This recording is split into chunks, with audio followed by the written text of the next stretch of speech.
Hello and a very warm welcome to today's session. This is weekly current affairs and this is miscellaneous topics of Saturday. So today we'll be taking up articles that are related with respect to the Criminal Procedure Amendment Act, which has been enacted and passed by the Parliament, and from August 4th onwards this is in application. And the next article that we'll be taking up is regarding the coastal erosions. After that we'll also take up articles regarding the coastal regulation zones as well as eco-sensitive zones as well, and also the Essential Commodities Act. So these are the articles which have been in news in the last 1 week. So let's start this session, and our first article for today is what is the Criminal Procedure Identification Act of 2022. So recently the Parliament has passed this act after so much of tussle, and this act is now enacted, right? Firstly, before we start to understand this article, you need to understand the applications of this particular article with respect to our examination. For that, let's quickly see where exactly this article falls into. We have a preliminary examination syllabus in the Indian polity which talks about that government policies and interventions for development in various sectors and issues arising out of their design and implementation. मतलब अगर कोई भी act बना दिया गया, that act will have certain issues and implementational problems and the interventions that this act takes into. So let us quickly deal with this. What do as an ideal aspirant we have to take this article? Number one, see, we have to know about the Criminal Procedure Identification Act, the key provisions in this is, and if at all an act is amended, you should also know about what exactly is it amended from which act, right? That also we are going to take up, and we should also deal with the right to privacy which was in news and in relation to this act. And the next component which we will be taking up is, it is talked about the equality component of an individual when this act has been enacted, and the Article 14 that has also been questioned. And the next article that deals with this is the article number 20. How is Article 20? It is said that the abridgment of Article 20, which is a fundamental right, with this act enactment.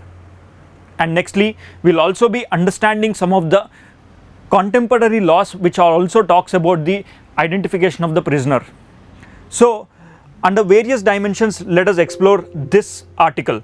Before we start with this article, I wanted to give you a brief idea about what does this article talk about. See, this is an article which says that identification of the criminal procedures. That means if you have done a crime, it is very difficult for the police to identify, did you really do this crime or not? For this, there need to be some technological advancement and technological data to prove that you have done this crime. And the society's wrongs can be of two different types. One, a wrong that can be done in a private space between two individuals, and a wrong that this particular wrong will impact the society. Now, for example, you have a rental agreement, and this rental agreement, there is some kind of breaching of this rental agreement between you and your owner. Now, what kind of this wrong can be considered into? This wrong is a civil wrong.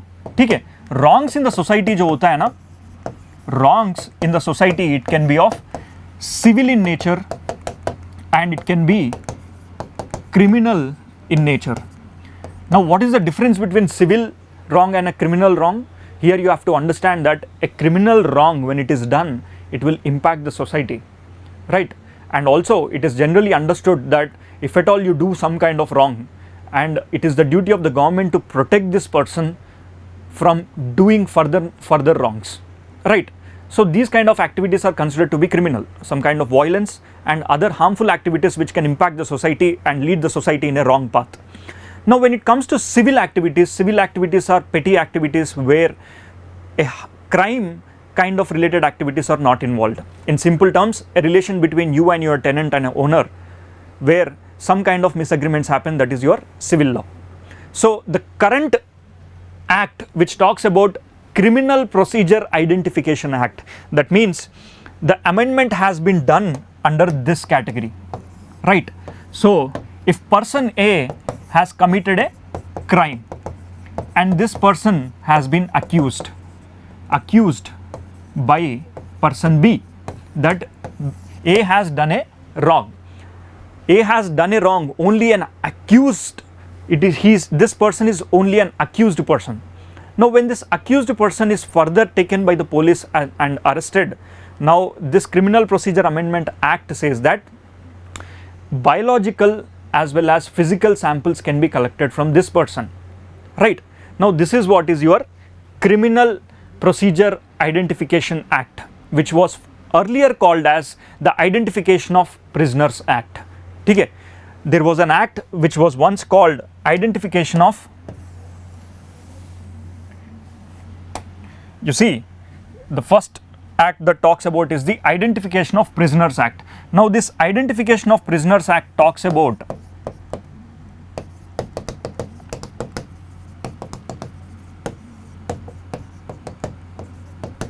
this was enacted in 1920. Okay. Now we have an act named Criminal Procedure Identification Act. It is the same act with additional advancements and introduction of technology related biological sample collection and physical sample collections. So if you have watched any movies which are related to the crime, earlier the movies always look forward for the fingerprints, right? Agar aapne crime kiya hoga, you might have left over some kind of evidences. Now these evidences are generally collected by the police and they will be produced in the court. So on a similar lines, now the police has wider ambit to collect the samples. So earlier under the Identification of the Prisoners Act, this act says that you can collect samples such as number 1, that is your hand fingerprints. You can collect fingerprints of an individual. You can also collect toe prints, right? These are some of the basic elements that have been covered under the act. Let me show you here. So back in 1920 Act, this act says that you can collect either fingerprints of an individual or footprints or else photographs of an individual. But now after the amendment of this act which has been enacted, which says that you can also collect the biological samples and you can do their analysis. You can also collect their biological samples. Now what are these biological samples? Today you have your Aadhaar card. If you have to get your Aadhaar card, you have to give your iris scan. That means your retinal identity as well as thumb impressions, right? Now these are some of the biological samples that can be collected. Along with that, an individual's semen also can be collected, individual's blood is also collected, and swabs that can be analyzed for DNA profiling also. Now this particular part which talks about the collection of samples here, now this collection of samples, it is said that it is abridging the Article 21 of an individual, right? Article 21 of an individual. Article 21 of an individual says that right to life and personal liberty except according to the procedure established by law. And there is a case called Puttaswamy case which says that right to privacy is your fundamental right and it is part of your right to life. So the right to privacy, which is also a fundamental right, will now be abridged by taking the samples through these manners. See, for example, you just imagine you're driving a car and you've broken the signal, right? You will generally be fined by 1,000 rupees or fine odd. But if at all the police wants to take you to the police station, that means he can arrest you. Though it is a non-cognizable offense, the police can arrest you. Now when a person is arrested, that person's samples can be taken. Now imagine for a petty crime, for a small crime, if that person's data is collected, either the fingerprints or the iris scan or any other data which is presented here, don't you think that there is an abridgment of the privacy? Now this is some of the questions that have been in consideration while dealing with this act. Now whose samples need to be collected? Who can collect these samples? These are some of the debates that are running under this act. Firstly, under the 1920 Act, earlier this act says that a sample can be collected of either fingerprints, footprints or photographs. Now it has been widened. Earlier these three samples could have been collected only by the officer of minimum of sub-inspector level or inspector of the station. Now these samples can be collected even by the head constable also.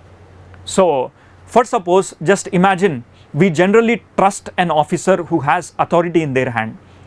You won't like to give some kind of your samples, or you don't like to give your samples of any biological samples to an officer of a lower grade or a person of a lower grade who is part of a government, because the trust factor is always low.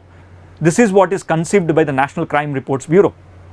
So you yourself check for yourself that if you wanted to give your credentials to a district magistrate, you will be in a willing position that you will be having that confidence that okay, this data is safe with that person. But if you wanted to give to a village revenue officer, would you have the same kind of trust factor in them?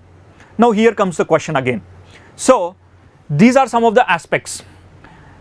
So as said that earlier in the 1920, a person who is convicted or a person who is arrested for offences of punishable with rigorous imprisonment of 1 year or more, these kind of people's samples have been collected. But now either a person who is arrested or a person who is convicted or even an accused person. Now we have to understand the difference between three different terms. See, a person is generally considered to be accused. Number one, accused is nothing but you generally allege someone that this person has done a crime. Under that conditions, you call that person as accused, A1, A2. So the court will not say that this person has committed a crime because there is a trial that is going on. Until the trial has finished and the court gives the judgment that this person has done a crime or not done a crime, if at all this a person does crime, then the person is said to be convicted, and then a procedure of jail term will be awarded to him. So but a person who is accused and after 5 to 6 years then it is said that this person has not done any wrong, then he will be just an accused person who got acquittal, right? Now even the accused person's data can also be collected, and arrested persons, now arrested means an arrest can be done in two different ways, one through a warranty, one without a warranty. So if at all a person who is arrested for petty reasons, if their data has to be collected, how can that be justified is the debate of this particular act. Now an arrest can be done through a warrant or without a warrant. So without a warrant is generally for those crimes where the crime is said to be of a higher level. Okay? If the crime is of a greater level or higher level, very bad crimes, then that person can be arrested without a warrant. But if a person does a petty crimes, for that they need to have a warrant, right? Now this kind of scenarios will also lead to the confusion of this act, right? Now if you see a person who is under the preventive detention, their samples can also be collected. Now who has the authority to say that do not collect this person's sample or collect this person's sample for the crime which you have done? Now it is generally the magistrate, okay? Not just an arrested person to aid the legislation investigation. Now it's a magistrate who decides if not to be collected that person's, it is to be decided by the magistrate. In the earlier case it said that magistrate may order in other cases collection from any arrested person to aid criminal investigation, right? Now these are some things which have been mentioned in this act in a clear-cut manner. And the next provisions are persons who may require a direct collection of data. It means that who has the authority to collect. I have already said that it is generally investigating officer, that means a sub-inspector level or an investigating officer of the inspector level. Earlier they used to collect the samples. Now even the samples can even be collected by a head ward of a prison, warden of a prison, or even the head constable of that particular station, right? Apart from that, the metropolitan magistrate or the judicial magistrate of first class, in case of persons required to maintain good behavior or peace, the executive magistrate, okay? Earlier it was only magistrate. Now in simple terms, it has the scope of this particular act has widened the scope of the police to collect the samples. Now why do we need this act in first place? It is because the rationality given by the government for framing of this act is that, see, the act of prisoners identification bill or the act, it has been made way back in the year 1920. The technological advancement back then were different. Mostly the advancement was only through the fingerprints, that was the innovation that we had, and also we used to have photographs, cameras were also very new then, photographs were there, and then toe prints and fingerprints. Now with the advancement of the technology, today we have DNA samples, today we have iris scan that we use it for Aadhaar cards. It is said that why can't we use this technological advancements in identification of the criminals, right? Now this is what the rationality which has been given by the government, and of course these kind of interventions and these kind of innovations are definitely necessary to catch the criminals at a faster rate. Now everyone knows that the speedy trial of any case will, on an average today, the judiciary is taking somewhere around 3 to 4 years for disposal of a normal case, right? And you might know that the functioning of the judiciary is always complained that it is very, very slow. See, the functioning of a judiciary is slow because there is a big procedure that is involved. That means it is actually the functioning of the police or the trial that is slow. That is the reason why the functioning of the judiciary is also slow. It is because if at all a person does a crime, for the crime need to be proved by the police, they have to undergo and travel various places, collect evidences, and the case need to be built in a very strong proof manner. On the other side, the same accused person is also given an opportunity to prove that he is not guilty. So in this due process, the process for acquittal or the process for conviction of an individual is always delayed in the court. So the brunt is always faced by the judiciary, not by the police department, because we see the case in the judiciary and it is generally understood that the time जो होता है ना, काफी लंबे time लगता है to dispose of one particular case. But the actual reason for the delayed disposal of this case is that there is a procedural delay with respect to the police in their investigation and the reports that have been submitted. Now the government wants to enhance the procedural methods so that if we can use more data, if we can bring up the more samples, it will be very easy for the government also to take care of the criminals and identify them and punish as early as possible, right? Now let's look into the rationality of the government in enacting this act. It says that with the use of identification details in criminal trials, the measurements and photographs for identification have three main purposes. The first purpose says that firstly, it talks about identity. It talks about identity. Now it is the duty of the police department to identify who has committed a crime, right? It is the duty of the police department to identify who has committed a crime. Now in this procedure, it is very easy for the police if they have hair samples, if they also have other biological samples, fingerprints, and the record that National Crime Records Bureau keeps with the larger database. So it will be very easy. Nextly, it talks about to identify suspected repetition of the crimes or the offences by the same person. So in general, it is considered that if at all a person does a crime with respect to, I'm talking about criminal, not about civil offences, their attitudes are trained in such a way, they are trained to do the same or similar modus operandi crimes again and again, right? That is the reason why the government always go and search for people who does this repeated offences. Now it will be very easy for the government, especially the Ministry of Home, Police Department, to identify these kind of repeated offenders, right?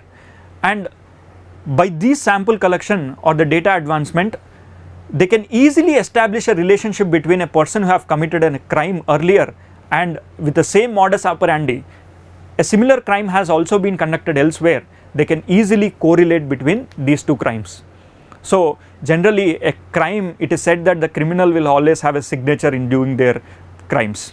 So those kind of signature methods are called modus operandi.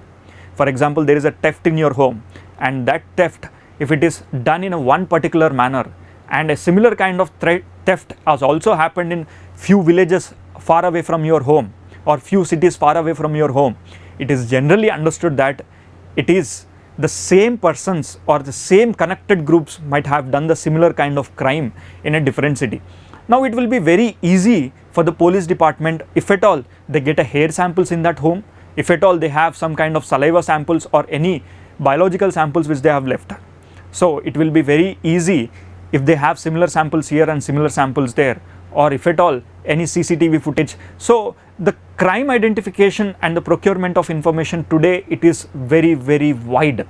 So one or the other way, it is understood that the criminal can be caught very easily. Now these are some of the rationalities that have been given by the government.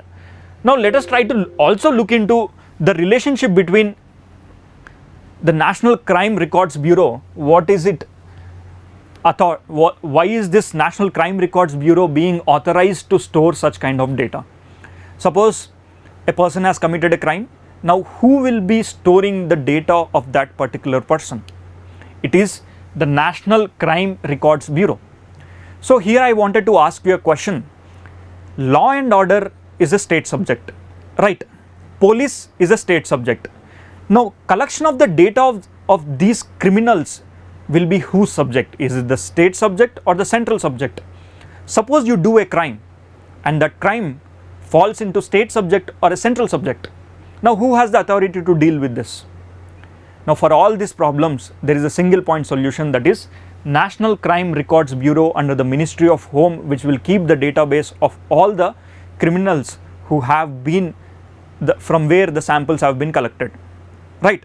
It will share the data with the law enforcement agencies. The duty of this National Crime Records Bureau is to collect the data, store the data, and also share the data to the law enforcement agencies. Now these law enforcement agencies can be your Enforcement Directorate, who also directly work with the criminals, National Investigative Agency भी हो सकता है, दूसरा state की police department हो सकता है. So these kind of bodies which are working in the states, they will be providing the samples.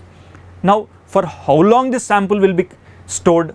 It is said that for 75 years the sample need to be stored, right? After 75 years the sample can be disposed of. That means the collected data can be disposed of.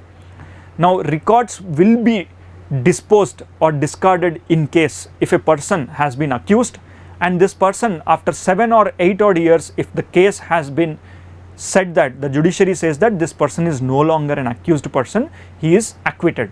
Now when that person is acquitted, that means the court says that this person did not do any crime, and that case, that particular samples which have been collected by the police department will also be discarded off, right? Clear? Now this is the role of the National Crime Records Bureau. Now the next problems, let us look into the problems that are associated with this bill and also with respect to the Article 20. Okay? I hope everyone knows what does Article 20 talks about, and also about the Criminal Procedure Identification Act of 2022. It says that they can collect samples, right? Samples of biological samples and physical samples. Now it is also said that there is a controversy that Article 21 also it can be abridged, because right to privacy is a fundamental right which is given under the right to life, which is given under the Puttaswamy judgment. Now let's see how is it going to infringe the Article 20 of the Constitution of India, right?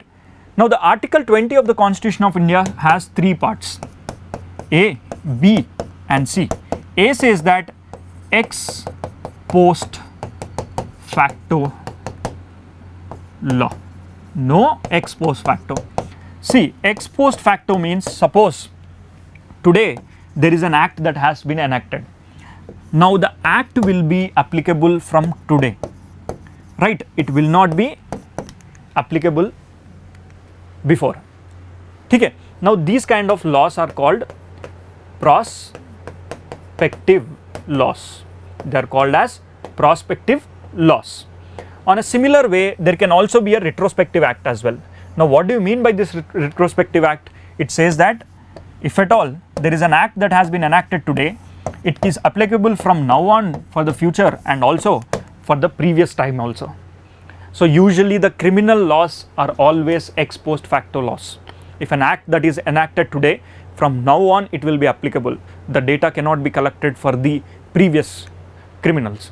Now you understand there are thousands of people who are living in the jails, right? Their crime has been done earlier, and this crime they have been subject to the procedures of the 1920. Now there is a controversy that Article 20 says that if at all the samples of these individuals need to be collected, how can this act be a post facto, right? Ex post facto. So can we collect these people's samples who have done the crime? Now this is some kind of question that has been questioning by this particular act and the Article 20 of the fundamental rights.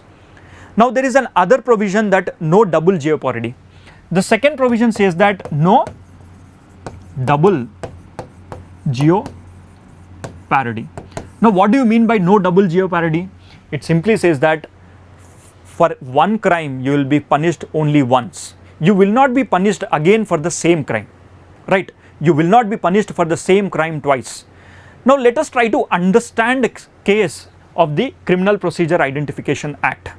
Suppose you are an individual and one of your neighbor has accused that you have done a crime, but no one knows whether you have done a crime or not done a crime, right? But police will arrest you and you will be subjected to the judiciary within 24 hours, and the judiciary also feels that you are a possible threat or possible accused persons.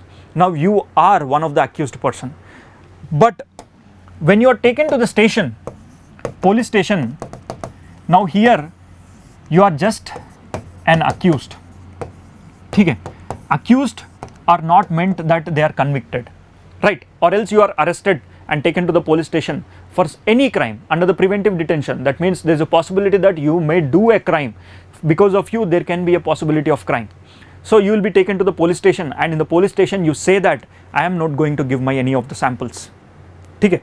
If you say that I am not going to give any of my samples, now the Criminal Procedure Identification Bill of 2022 says that if at all you deny this giving the samples to the station authority, then it is subjected to Indian Penal Code of Section 183. It says that it is also considered to be a crime. It is also considered to be a crime. Firstly, you haven't done a crime, and secondly, you are not in a position, or you say that I am not going to give my samples. When you say that you are not going to give your samples, the police has the authority to take forcefully your samples by the Criminal Procedure Identification Act of 2022, and also you will be subjected to the crime that you did not give the samples when asked, right?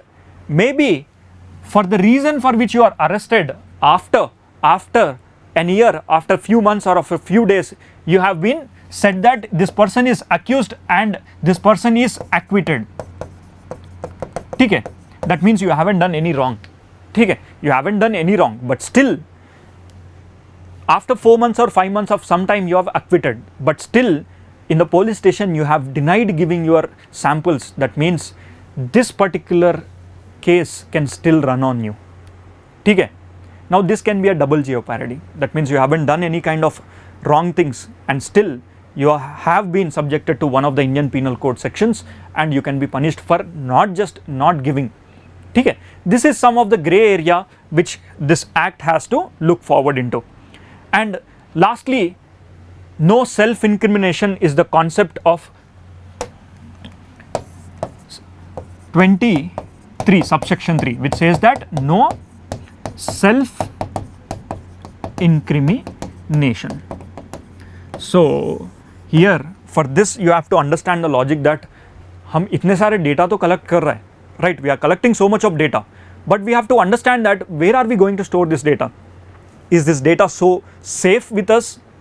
So usually you understand that the lockup deaths that happens because of the no self-incrimination concept. It means lockup deaths generally do accept when the person is not willing to accept that this person has done a crime. That is when the police generally subject that individual to harsh measures, third degree measures, which is illegal. So it is generally assumed that no self-incrimination is one of the reason why most of the lockup deaths happen. Now if at all the police wants to manipulate these kind of samples, it is very easy for them, right? Suppose you went to your friend's home, and in the friend's home when you went there you have combed your hair or you have done some another activity by where one of your biological or physical samples have been left behind. If at all after 5 days there is a crime that has been done in that home, so maybe your samples have also been collected at that particular place. When you have been called to the station, there is clear-cut evidence that your presence is there, but you still deny that my presence is not there on that particular day. Now these kind of grey areas are left behind. Then you will be subjected to one of the no self-incrimination. That means you will be asked to approve or tell that you have done a crime. Now these are some of the criticisms that have been enacted under this act. ठीक है, yes, काफ़ी सारे criticisms which are being in news. Now these are some of the provisions which have been talking about the Criminal Procedure Identification Act, which has already been established on August 24th and it is in provisionally running, right? So if you have any doubts regarding this, please post your questions in the comment section. We'll be addressing these answers in the comment section itself, right? This is what is about the Criminal Procedure Amendment Act. Now our next article, which talks about the Chellanam's new tetrapod based seawall. See, Chellanam is one of the place where the coastal erosion is every year very often, right? Under this particular area, it is generally said that the coastal erosion itna zyada hai, so they have come up with a solution. Now this kind of articles can be approached from disaster management also, it can be approached from the geographical point of view also, how to stop the coastal erosion in India. See, India is one of the largest coastal area. India has one of the largest coastal area. If you see, we have more than 7,000 kilometers of coastal area, and there has been a report which said that out of the 7,000, 6,000 odd kilometers of the coastal area in India has been subjected to erosion. Now, erosion and deposition are natural phenomena. There is nothing new with this. But we have to understand if particularly a particular place has been eroded here. Imagine this place has been eroded. The deposition will not take place at the same place. The deposition may take place at some other place, right? So erosion and deposition are the common phenomena, but the rate at which they are eroding is something which is a problem.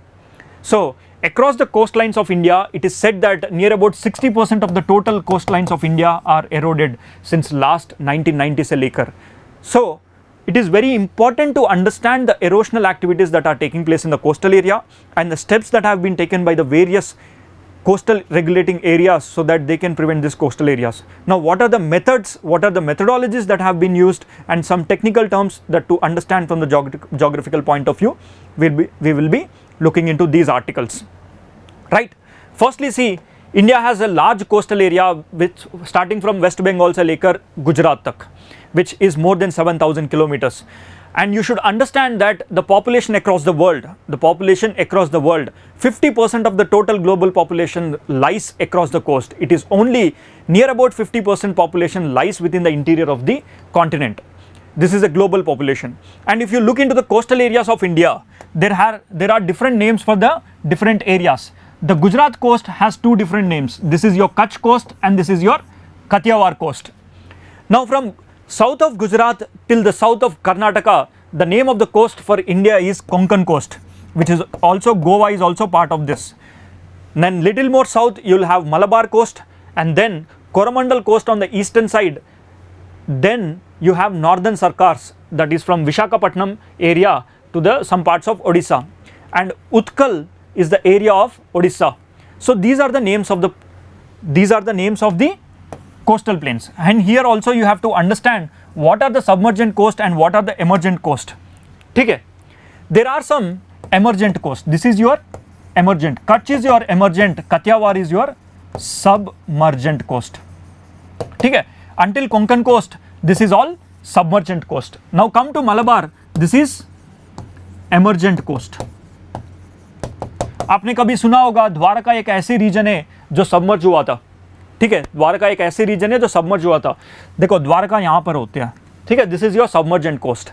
Now across the western coast where the Chellam coastal plains are there, coastal erosion have been very much intense. Now they have come up with a plan to say that very innovative idea which has been in implementation in various parts of the India, that is establishment of the tetrapods. ठीक है, tetrapods क्या होता है? Tetrapods are nothing but structures of these kinds which will help the stoppage of the erosion that will come onto the land, right? Now there are some hard stoppage methods, there are some soft stoppage methods. What are these methods? We'll look into in the next couple of minutes. But before this, one has to understand few things. Whenever there is an erosion that enters into the coastlines, imagine this is your coast of India. Okay? Now this coast of India, which is having a very broad coastlines, the inundation of water into the interiors of India is nothing new. Now whenever the waves that enter into the coastlines, slowly, if the erosion is more, what happens is that the water that enters into the interior of the land is more. Now, under that condition, the ocean water is salt, right? Your ocean water is salt, but the water that we use on the continent in the continent land is usually fresh. Now, if these coastal erosions are very usual, it is generally understood that salt water will enter into the continental land. Now, here just imagine, whenever the salt water enters into the freshwater land, the mixing of fresh water and the salt water take place. That means our groundwater table also will be impacted, right? Along with this, imagine you have some crops here, crops grown, right?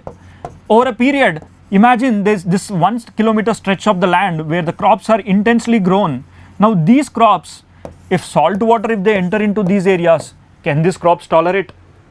The answer is no.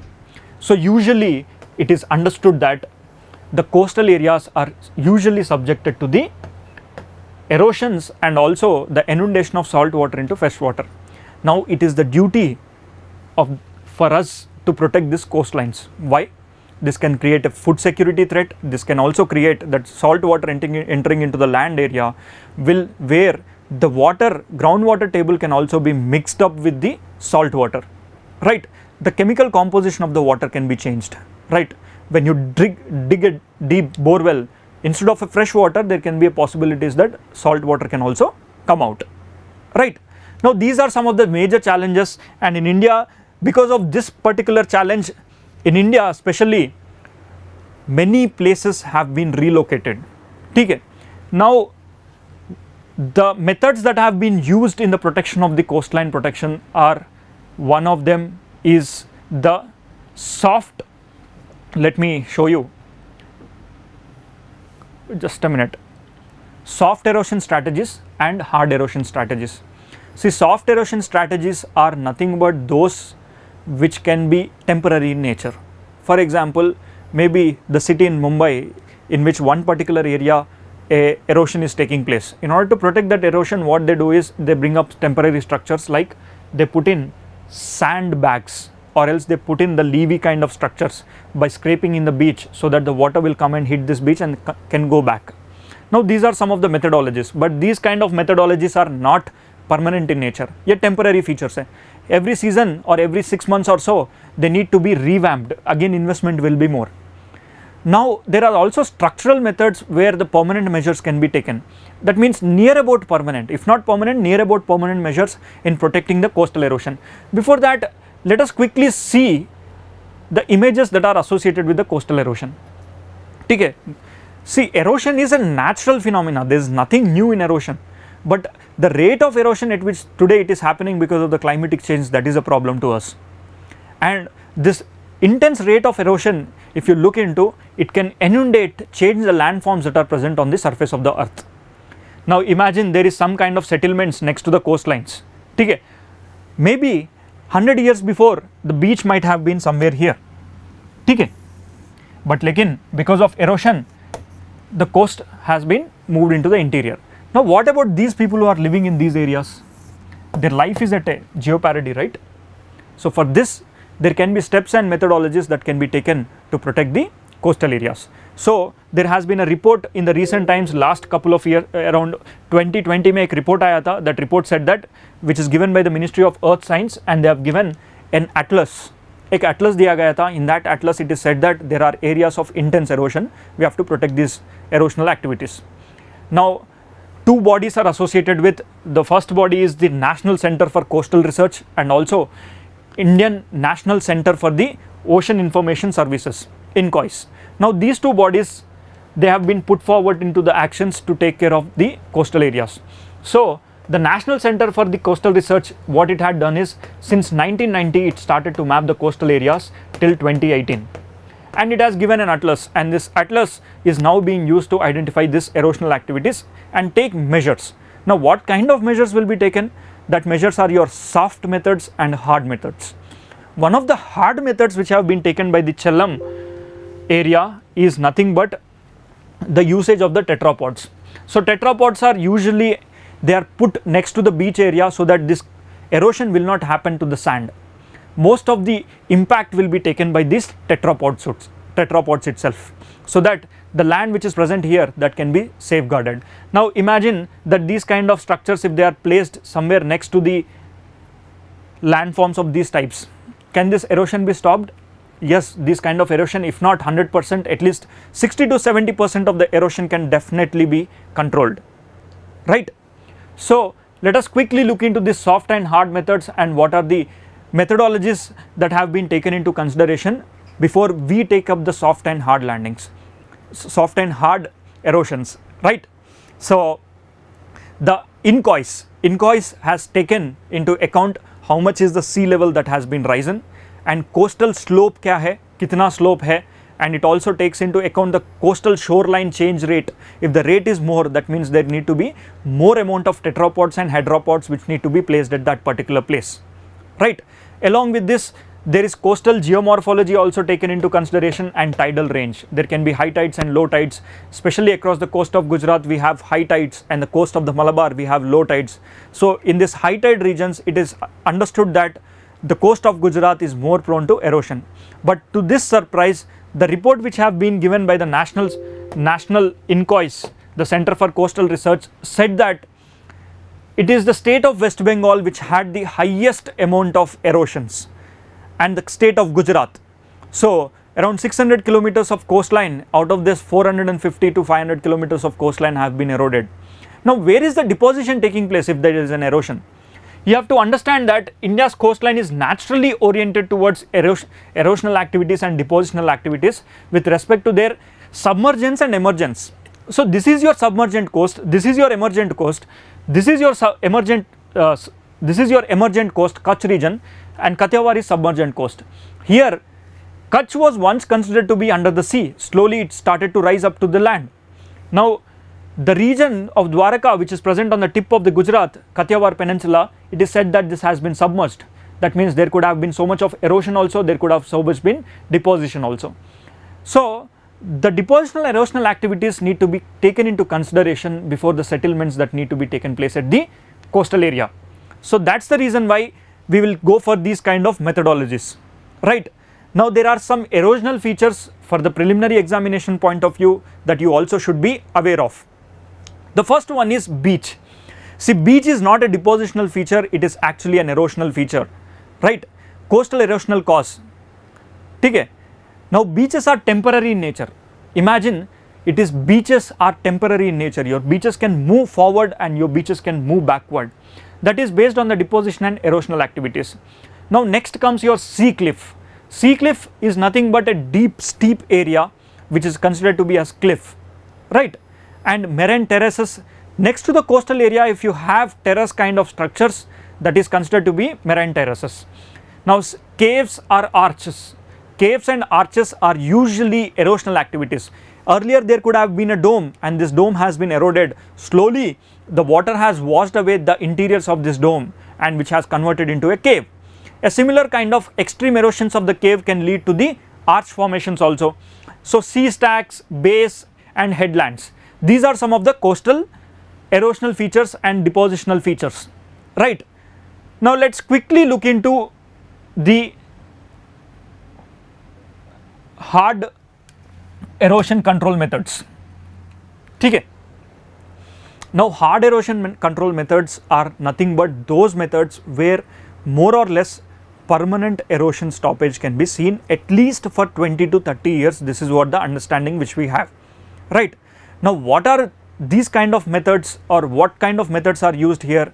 Number one, it is seawall, okay, or groins. Seawall or groins are nothing but if a series of structures have been put into the ocean, these are called your groins. Similarly, seawalls are nothing but if you construct a wall next to the sea, that is your seawall. But the lifespan of the seawall and the groins is not much. Usually if you construct a seawall and along with the seawall if you also start to deposit the tetrapods, then it is considered to be the most effective method in stoppage of the coastal erosion, right? Now it more or less provides a permanent measures. Now let's look into the average age span or the time span, how many years this can stop the erosion. So it is said that seawall is for 50 to 100 years and for groins is 30 to 40 years. Okay. Now see the project that has been undertaken in the Chellam, it is also said that there has been a seawall that has been constructed earlier. So either earlier what we used to do is either construct a seawall or either put some tetrapods, but now along with the seawall there are some tetrapods that have been placed next to the coastal area, so that effective erosion can be stopped at least for 50 to 60 years. That means the people who are living next to the coastlines, it is understood that their life is guaranteed, at least the quality of life of these people can be improved. Now till what height these tetrapods are placed? Usually the tetrapods are placed until 6 to 7 meters of height. So 6 to 7 meters of height is a usual very tall height. In India the average tidal height is not more than 2 meters. The high tide 3 meters. The maximum tide in India where we get at the Gujarat coast is hardly 4 meters to 5 meters. Beyond that we don't have tides. So it is one of these methods which we can easily stop the coastal erosion. And the other methods for controlling the coastal erosion is your lifeline shorelines, or which are also called as living shorelines. Now what are these living shorelines? See, living shorelines are nothing but, if at all, instead of constructing a sea wall, what you can do is you start to grow vegetation across the coastlines. Now this growing of the vegetation, if you look into the coastlines of Sundarbans, and post tsunami in 2004, Indian government has intensively started to plant mangroves across the coastlines, starting from Gujarat to Kolkata. You name a state, there is no state today that do not have this mangrove plantations. So mangrove plantations are one of the best examples for the living shores which are present in India. Now these living shores can be easily protecting with respect to the conservation of biological diversity and also the marine biodiversity. So it is best understood that instead of going for intensive constructions or tetrapods, you can also go for living shorelines. One of the examples of the living shorelines are your Pichavaram mangrove forests or Sundarban mangrove forest, your Gujarat coastline mangrove forests. These are your living shores, and in these living shores the ecological value is very, very high. Okay? This is one of the methodology where you can go. And if all of this fails, there is another method. Simply move out from that place and go to a different place.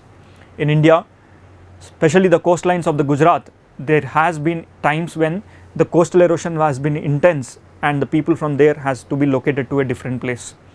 So the last remedial methodology is the relocation.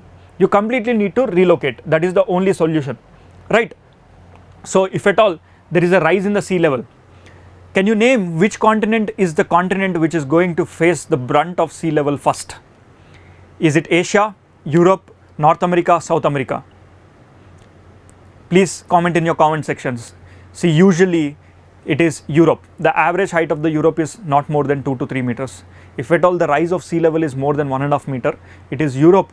30 to 40% of the Europe, it will be inundated. The water gets inundated into the Europe. So Europe has sizable amount of population. So these are some of the steps which we can take forward to control the erosions of the sea, right?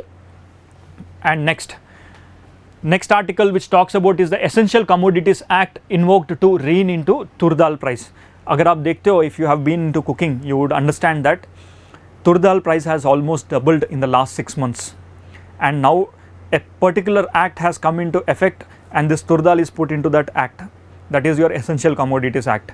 See, Essential Commodities Act is an age-old act which has been enacted in the year 1955, which said that if at all a particular product's price is increased almost by double, then this act comes into picture and says that jitne bhi, whatever the tur dal that is present in the market or whatever the tur dal that is present in the godowns, there puts a limit.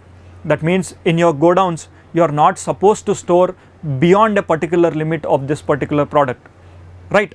Now this is what is the Essential Commodities Act. In this, we have clearly discussed this act many number of times in the previous classes, and also we have also discussed in detail regarding the eco-sensitive zones, and now there has also been small amendments which have been pushing in the eco-sensitive zones with respect to the 44A and 44E sections.